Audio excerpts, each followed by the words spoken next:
Hey, the backward professor here again, and what I wanted to discuss is, of course, fretboards. I've watched a lot of YouTube videos, and I'm starting to apply some of what I have observed on the YouTube videos, and some of the things are you can listen to, and some of them, well, it's a little bit different theory. Anyway, if you're gonna adjust your fretboard, you're going to need a tool. I watched a video. The guy explained how he just simply used a yardstick.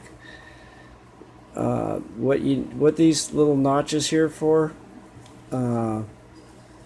If you're gonna check your fretboard with your strings and your frets in place, you have to clear the frets. Hence, we cut these notches. Okay? And if you take a look, you can see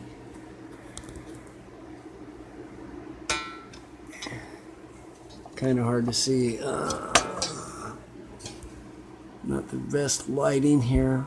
A little bit better lighting during the day. But anyway, this fretboard is straight. From the factory, it wasn't. I received this, believe I bought this guitar from Sam Ash.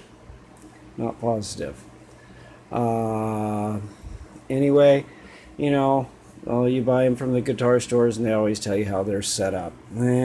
Or they want to charge you 50 or 60 bucks to set it up.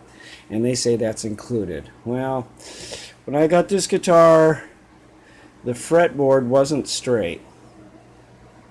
It had a little bit of a bow to it. Okay, so I checked it with one of these that I made, and you might also notice that there's two of them. Why do I have two? If you look down at the end, you notice that the fret clearances end up in a different place. That's because different guitars have different fret spacing. So when you make these up,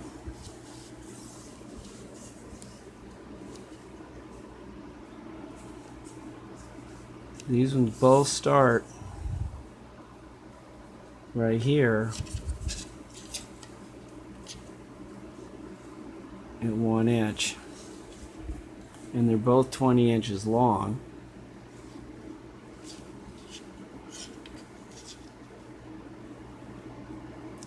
But you can see real quickly the frets don't line up till we get to the end, and hey, some of them do line up.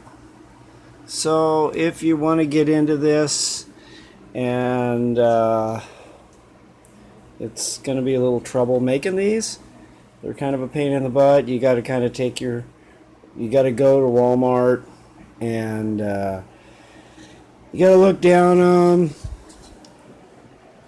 Is it straight?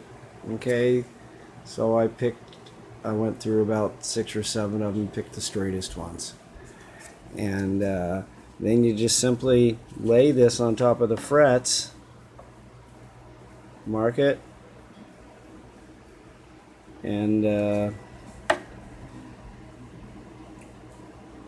I used a hacksaw to get these started, and then I used a file to file these notches. Now, because I noticed that this guitar, even though it plays wonderful, I decided, hey, been watching these YouTubes. Yeah, I'm a beginner.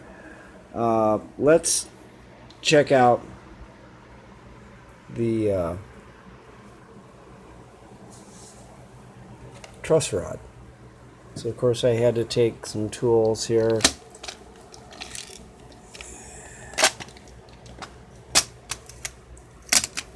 And loosen these screws to pull this plate off. and you can adjust the truss rod. This is a 5/16 Allen wrench. It was actually almost loose from the factory, so I tightened it and I got it to where it's nice and straight. I even marked some of the high frets, just like they show you in the videos. One thing I didn't pay any attention to was for every action, there's an equal and opposite reaction. Well, what happened was the height of the strings changed when I straightened out the fretboard. And it got this fret on these strings too close to where they were buzzing when I would press them down. So fortunately with this guitar, it has a very easily adjustable headstock. And so what I had to do is I had to loosen all of the strings, and then I had to adjust these a couple turns outward to raise up to keep the frets from buzzing down here. So if I'd left the guitar alone and hadn't messed with the fretboard, it'd sound beautiful. I wouldn't have had to make any adjustments down here.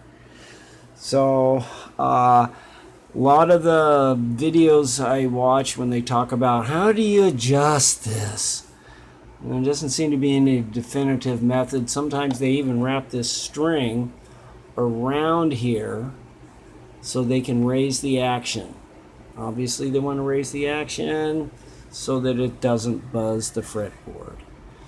You can adjust it here.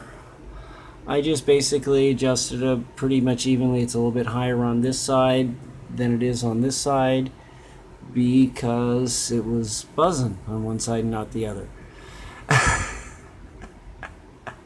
So anyway, with that, just remember, if you're gonna adjust the truss rod to straighten out the fretboard, you're gonna lower your strings.